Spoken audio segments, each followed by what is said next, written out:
and welcome everybody to Luvradio. Today on Love Talk, we have Devaré, international reggae lovers rock singer and songwriter. It's a pleasure to have him on our stage. You okay? Yeah, I'm good. How are you? I'm well, thank you. I always like to hear the background of the person and the artist and see how they grew up. So first and foremost, I know you was born in St. Thomas. Yes. So let me know, how was you raised, and how did you find your musical talent? Okay, so I was raised in a strong Christian home. The thing is, though, that holidays will take you to the other parent when you're not being raised with both parents together. So I was one of those where, when I was quite young, my parents broke up, and so I was kind of like divided in between two homes. One of them is richly Christian, and the other is just wide open, right? So I'm kind of like the rebel type. So even though I was raised in a Christian home, I did go to church. As it wasn't as something that you wanted to do, but it was something that you had to do. So I was raised on those measures by two beautiful, strong women, and I had two aunties that were also close. So I was kind of wrapped up in that big, warm female blanket and watching them make something out of nothing. So that's how I was raised. I guess in summary, I could say very appreciative, and I was taught that self-reliance is key and that you can make it if you try. So if you never really give up, then the whole world is yours for the taking. That's how I was raised. And those are supreme principles to be raised upon, because it teaches you that, no matter what happens, good, bad, and no matter how many times you fall, you get back up and you keep going. Yes, I actually wrote a second verse about that idea. I wrote a second verse into a song that's about to be released relatively soon, and that's what I wanted to exclaim, that the beauty of it all, regardless, is to rise again. Yeah. That is the beauty of it. If you get down 7, you get up 8. Yeah. Yes. Yes. All right. So is Devaré your given name? No, it's not. And I keep my given name a little bit private because of security. When you intend to step into the limelight, it's not only about you. You have to remember that whatever is there with you before that day in the limelight still stays. And so if you think in protective terms, then you'll see why I keep my name that way. And those protective terms are important to me because my son did not ask to be in the spotlight. He did not ask to be, and he chose a job that, puts him in a place where it's quiet. For me to protect his name is important. And so it's mine, but it's also his. I chose to give it to him. So I'm choosing to protect that from the general open public. Sooner or later, one day it'll come up, but for now, I'll try to keep it as quiet as I can. I totally understand. And like I say, everybody calls me Lee. So I totally get the protection side of it. Mm-hmm. And I'm also, and I'm glad that it's a part where you're actually honoring your name, because I believe your name is what you're christened with, and that's the name that the blessings come down into, because that is your spirit. Now, can I say something weird to you? Sure. My name is an acronym, Do you remember when you were going to school that you would feel all fuzzy about somebody else, and then you would write down these letters and see what you could make from them? That's exactly how my name came about. So it actually really is my name. It's just not in the same letter format. So that's so beautiful. Thank you. Absolutely. Thank you. I can see the blessings on you as well. And even with your image. Can you explain that image you have in the background? That image, okay. Let me move some. Okay, now when you see that image, there it goes. It's a more clear. If you could see the actual feet, right at the feet have the blood coming up, which means that is what manifests into the people's life. And if you look around, it's basically in the desert.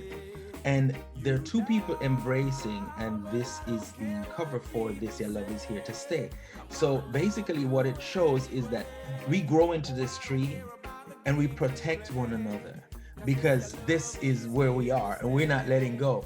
And if it's our blood that's got to turn into the tree, that's got to turn into the shade so we could survive the desert, then so be it, just as long as we have one another.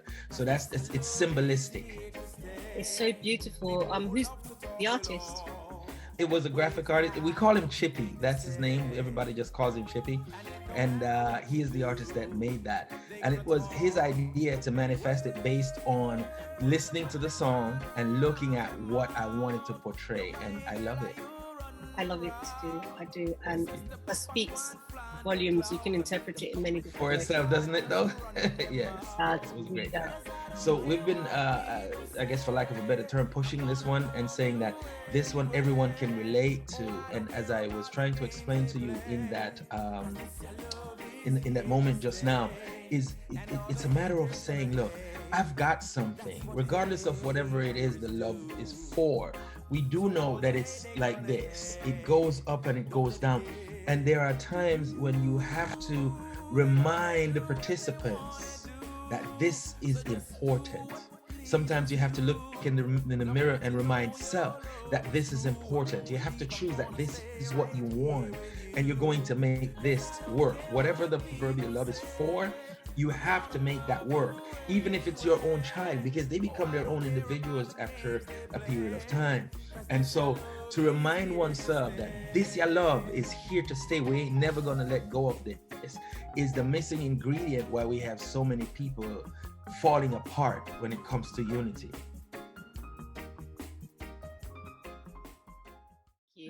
Let's bring it back. I really want to understand we understand the principles you was brought up on. And you said you had a mixed upbringing of a religious household and a free household. We'll put it that if you don't mind. Yes. Yes. So what age did you start singing, and where did this whole, and did you sing in church, and was you singing on a sound system? How did it all begin? I actually sang on, the local sound systems when we had the opportunity, because the older guys wouldn't let us. I started singing for as long as I can remember, and it's something that I picked up from the household. My grandmother never sang, but she hummed. So I was like the accompaniment to the band. So grandma was the band and I was an accompaniment. And my mother, she did the whole choir thing in church.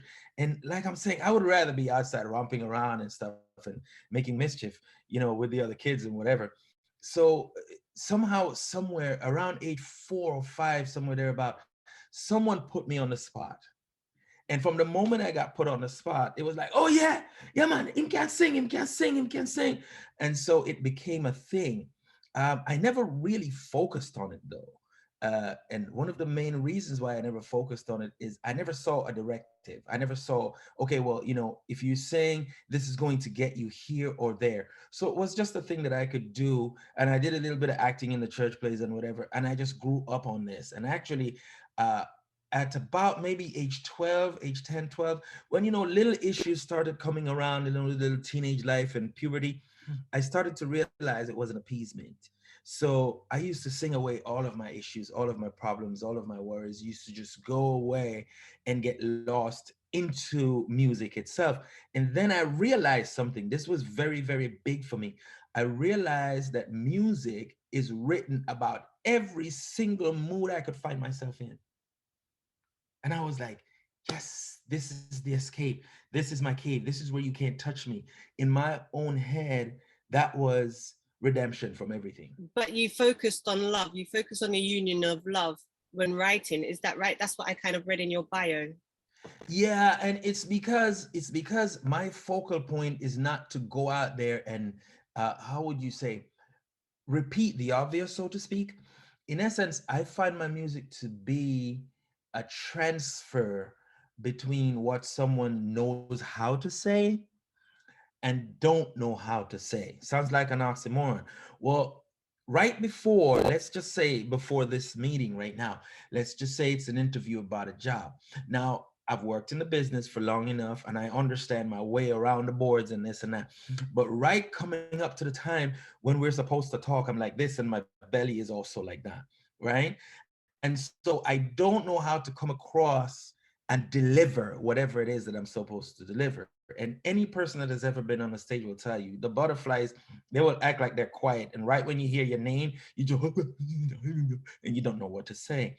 Well, it's the same thing that happens. I think Tevin Campbell wrote a song about that, saying he, just like a baby, he could not talk. You know what I mean? And so you get to that.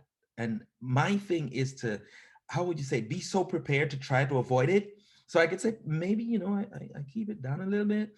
But when those voices that are telling me what to say and how to come across starts talking, I gotta shut up and just put it out there. And when it starts coming so much and so much and so much in that way, and when you feel a vibe, and the first thing that comes out of your mouth is, it was right from the very start. I knew it deep in our heart, this love was meant to be. What are you gonna do? You just gotta just follow. You can't stop singing that. I feel like to join in, but I am not a singer. Okay, so what was the first song you wrote? Do you remember? Yes, I actually, and I'm gonna put a smile on your face. So I was in England, right? And I came there at the behest of a friend to try to follow a musical path. And I was like, for years, I was like, nah, nah, nah. And I finally did it. And when I did, he started just rapping a little bit to a beat one time. And I was listening to him and I just said to myself, wow, you know, this is so true because it's such a monetary world. And I wrote that down. And he was like, so, you know, you're not feeling it. And I said, and this is such a monetary world. Oh, it's a hard kind of living. Cause only rich men have him diamonds and pearls. And so that was the first little thing that I wrote, like a little hook. And I put it together with that song. Okay, all right. But that was the first song you wrote, and that gave you the Yes. passion to continue writing. Well, I discovered the passion. Now, there's a weird thing that happened to me. I was in a bus going to the studio, and as I'm in the bus, there was an argument that ensued downstairs of the double decker bus, and I wasn't feeling that. I don't like the idea of one person beating down another person's race, regardless. And so I was just so uptight. So I said, I have a long way to go. Let me just go sit upstairs. So I go upstairs and I ran into two people upstairs, the only two people upstairs, and they needed a room. They were just getting it, and they was just getting it, swapping spit, man. And I'm like, what a difference between two worlds, you know? And I sat there, and all of a sudden, these words, they start coming to me. And I was like, wow. I always kept a notepad around. I used to walk around with a recorder. So I always kept a notepad around. And right there, as I'm sitting there, just words start pouring out. And as the words are pouring out and I'm writing them down, I'm not reading, I'm just writing the stuff down. And then I went to the studio and I gave it to a friend of mine and I said, check this out. And he goes, man, you're too lying, Bridget. And I said, what you talking about? Someone you just tell me, say you can't write, you're too lie, you're homesick down. I was like, oh, snap. And that light bulb goes off. Ping.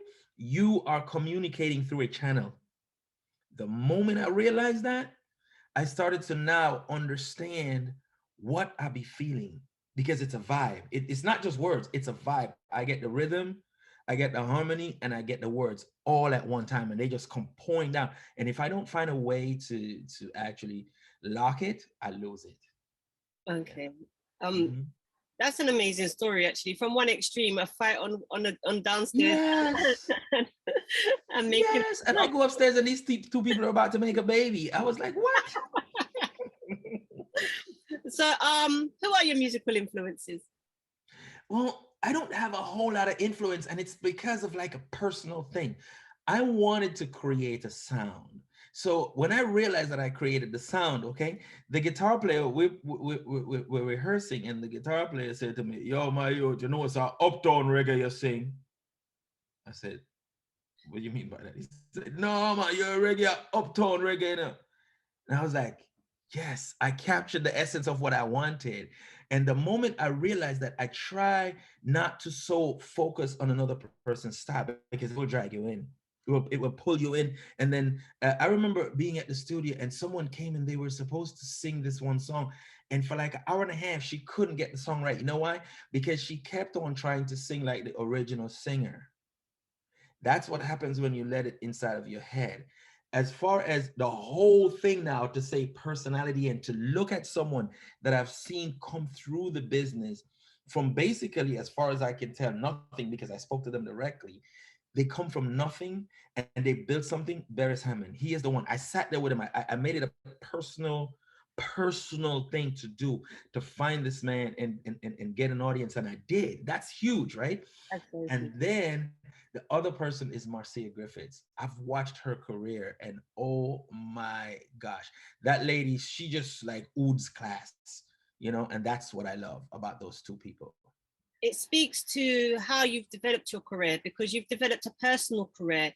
You've been able Mhm. to develop your musical style and your audiences, and really zone in on your market. Yes, it's important to me to understand myself. So I deal with that person that I will always see in the mirror a lot. I sit there and I have conversations while I'm shaving. Hey boy, you're getting older, and I say I get ugly, and I say things to me that people won't hear on the outside ever.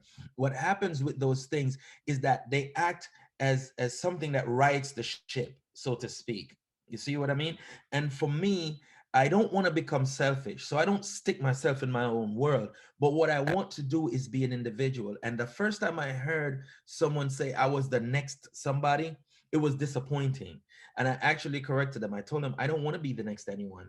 I want to be an individual. And whatever it is, if it's niche, let it be niche, but it's going to be my thing. I don't want to copy someone else's thing. There is enough of that going on, and that's why I don't do agenda music. I do what comes to me. I remember when I wrote Can't Let Go, the first verse of Can't Let Go is literal. When I say so literal, it's every step of it was exactly the way it was as I saw it through my eyes.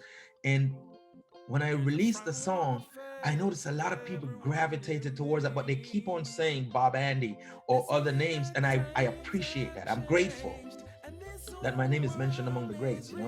But by the same token, but that's you. I hear Bob Andy, brother, but that's you.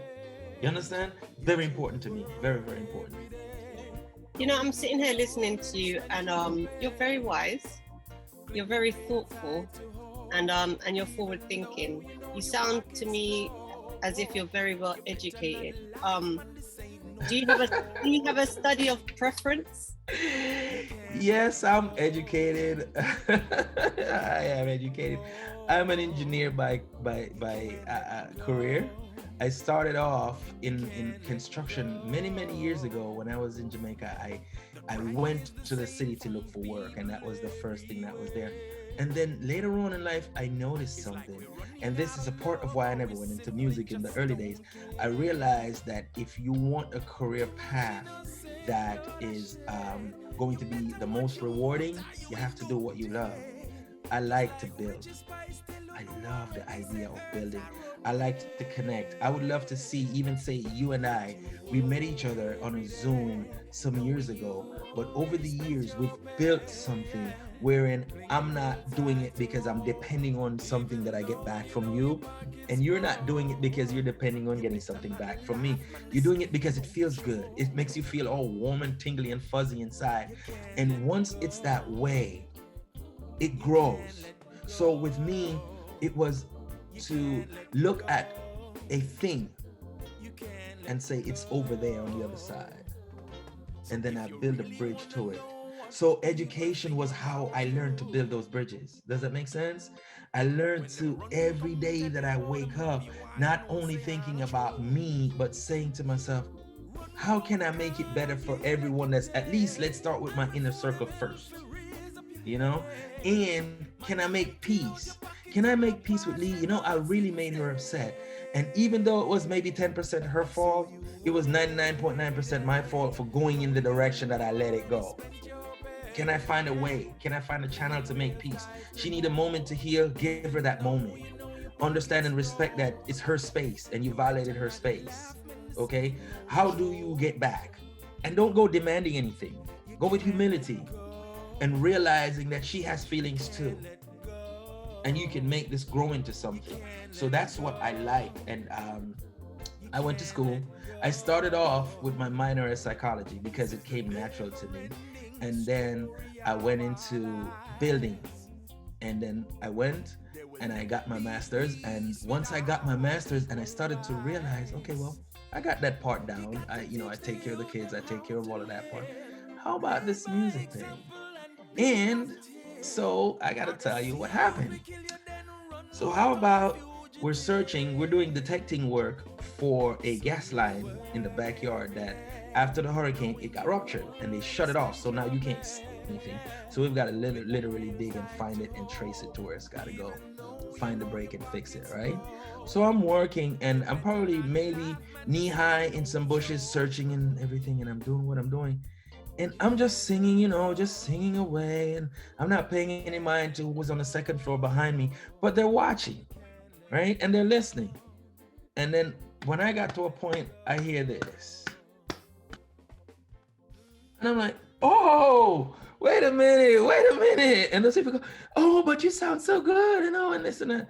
And then it hit me. But these people, they don't owe me any obligation.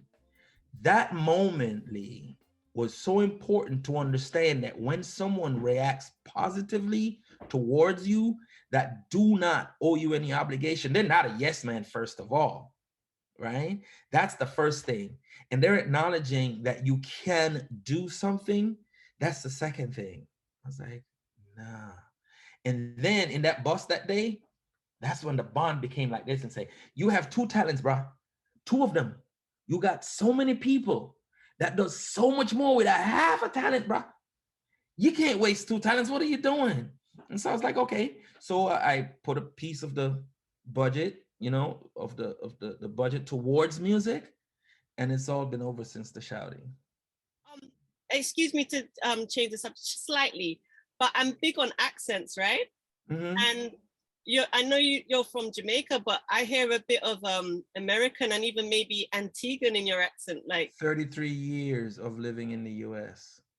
That's what that is. So I've lived more than half my life in the US. I'm in the US right now.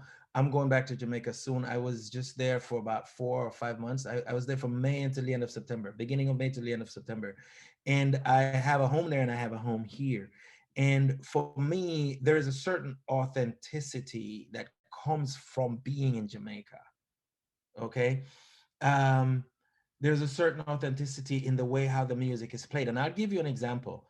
Just recently, I had someone who've lived in America for a long time play an instrument on one of my tracks. Nope.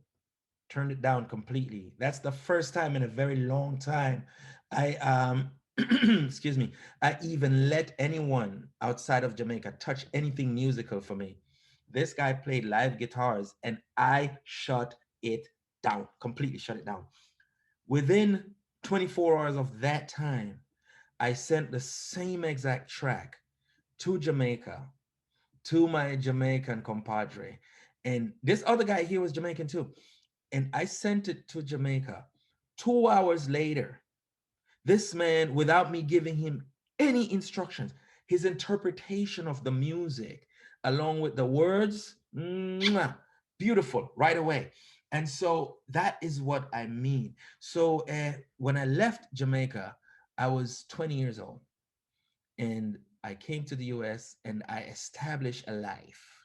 But about 15, 16 years ago, I started to reintegrate in a very strong way back home because I live in Miami, Florida. So it's not very far. I started to reintegrate and I started to walk the beat again, so to speak.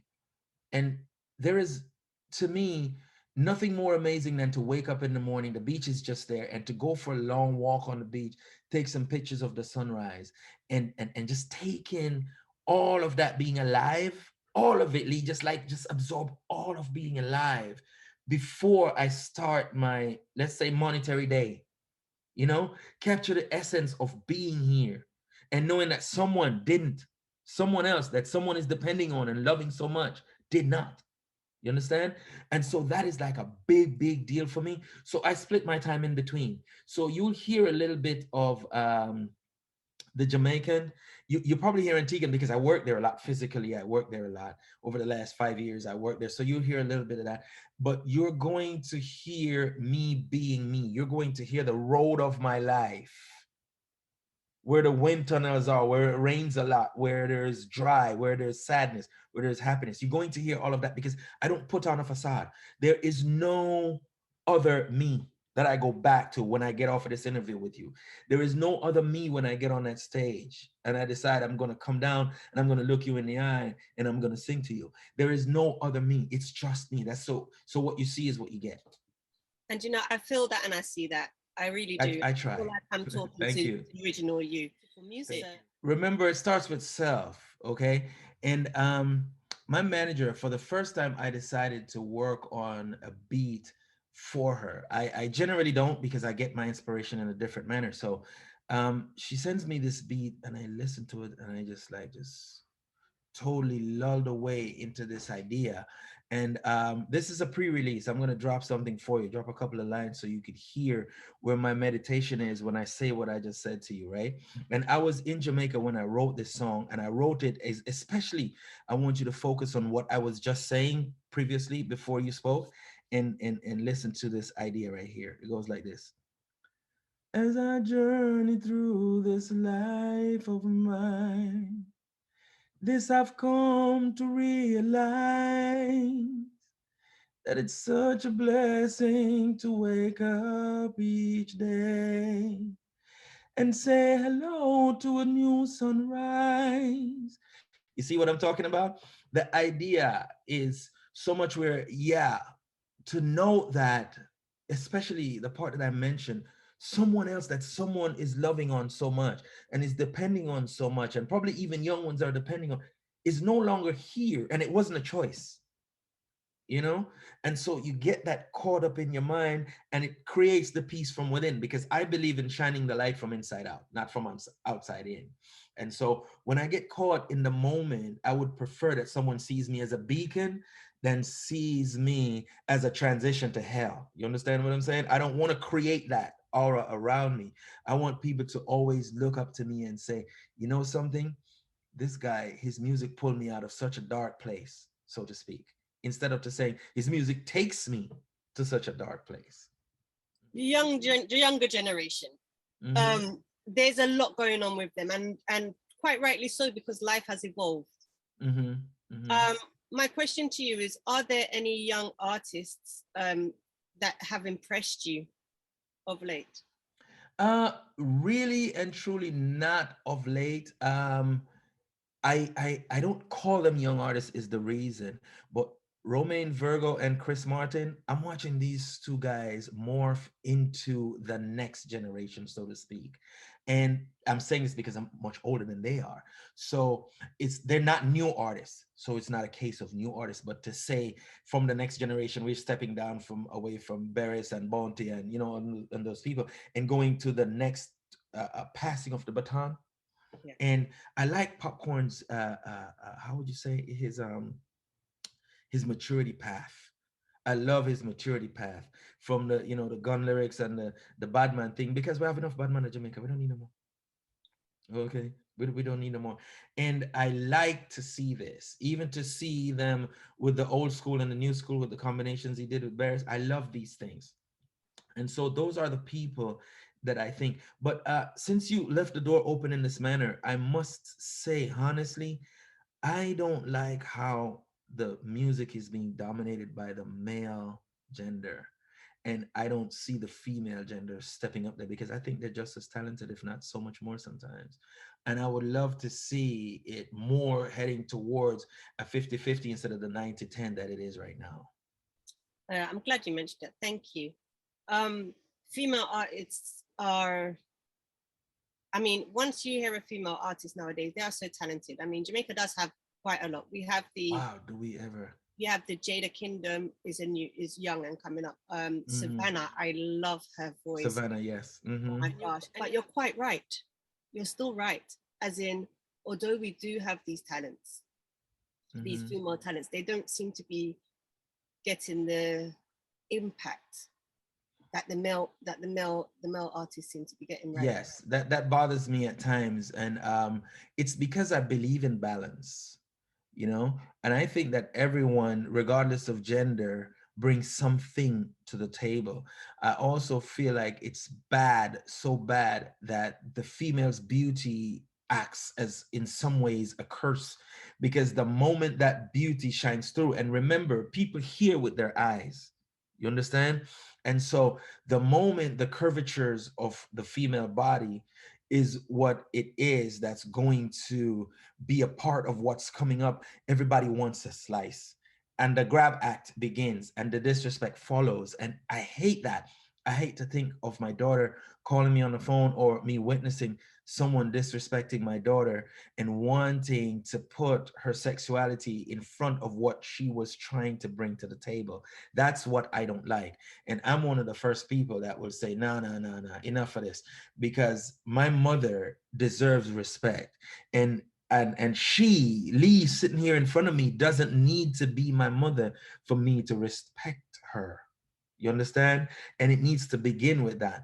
And no one is saying you can't go seeking for a wife. What we are saying is that you should first respect that person and see to it that you give them that respect. That 3 feet of space, they have the right. And so, that's big for me. I think it puts me in the hate category for a lot of men because they're saying, I'm mashing up them Gallus market. It'd be a small percentage of men if there are any. Right? No. But I used to have this conversation quite a bit. Mm-hmm. And the reason why I don't really put them down as base questions anymore. I've spoken to the likes of, I've interviewed Macca Diamond, for example, who is Right. strong on the let's say sexual lyrics, right? Mm-hmm, mm-hmm. Right. And regarding the lyrics, most of them most of the artists, they say to me, an artist needs to express themselves. Mm-hmm. And in Macca Diamond's case, she was saying that she understands how uncomfortable it is for some people to hear those lyrics. Mm-hmm. But she wouldn't tell a younger artist not to do it or not to sing those lyrics because it worked for her. Mm-hmm. However, we have the music industry as a whole where sex sells. Yes. Because I can see a young artist and they're so pure and they're singing and everything's about the music for them. But eventually, as they grow, and especially when they become into their early 20s, showing their sexuality and raunchy lyrics seem to be their focus for a while, and then that becomes where the audience comes from, I think. Yes. You know the danger of what you just said, Lee? It's important that you brought this to the conversation, because here's the thing about a ripe mango. Okay, generally we don't eat them until they are. Okay. Thing about a ripe mango is, you see, once you get into that mango, there's another mango right there just saying, I'm sweeter. You see where that goes? And so, yes, you will grab the audience. But the thing about it is, and I love analogies, it'll blaze up like bamboo in the wind, and then it's gone. And here's the hard part. You mentioned 20s. While you're in your 20s and your legs are still young and pretty, everybody wants to see them until they don't. And now you're only 40. The music is not making any royalties money.